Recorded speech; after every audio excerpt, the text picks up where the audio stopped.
Lumipas ang maraming taon, akala ko tapos na ang problema namin.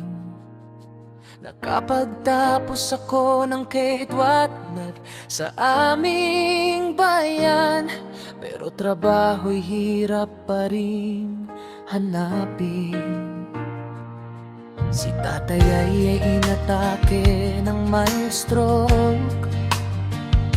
Ako ang naglakad ng lahat ng papeles. Madaling araw sa ospital ang takbo, habang ang pag-asa ko'y pilit kong hinahawakan. Kasama ko noon ang aking nanay. Saglit ko lang siyang iniwan sa ambulansya. Pagbalik ko siya naman nang nawawala. Hinahanap ko sa bawat kalsada. Sabi ng driver, papuntang palengke raw. Doon ko siya nakita, pagod at litong-lito. Dinala ko siya sa ospital dahil naroon na rin naman kami. Ang sakit makita ang nanay mong umiiyak. Parang puso ko'y unti-unting nadudurog. Bakit ganito ang pagsubok sa amin? Pero di ako susuko sa laban ng buhay.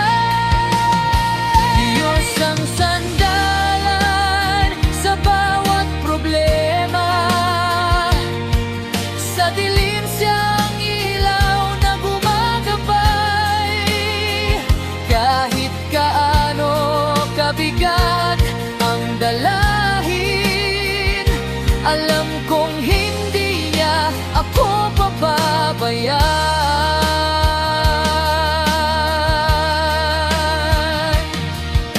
Sabi ng doktor may anxiety daw si nanay, kaya pala minsan siya'y nalilimot. Maraming gamot ang kanyang iniinom, pero ang sakit ay lalo pang lumalala. Lumipas ang buwan, gumaling si tatay. Ang junk shop namin ay nabuksan muli.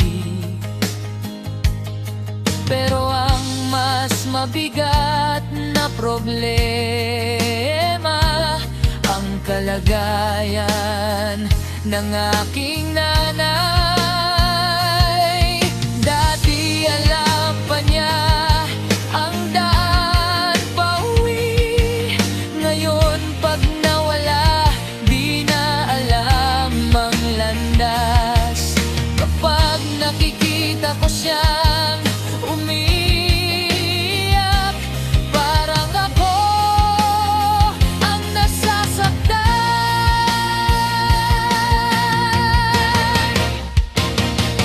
Ang sakit makita ang nanay mong umiiyak. Parang puso ko'y unti-unting nadudurog. Pero lalaban ako kahit mahirap para sa pamilya kong mahal ko.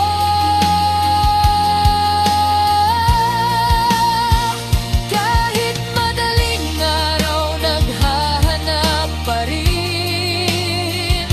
Hindi ako titigil, hindi ako susuko. Dahil ang Diyos ang lakas ko sa laban. At balang araw magiging maayos din ang lahat.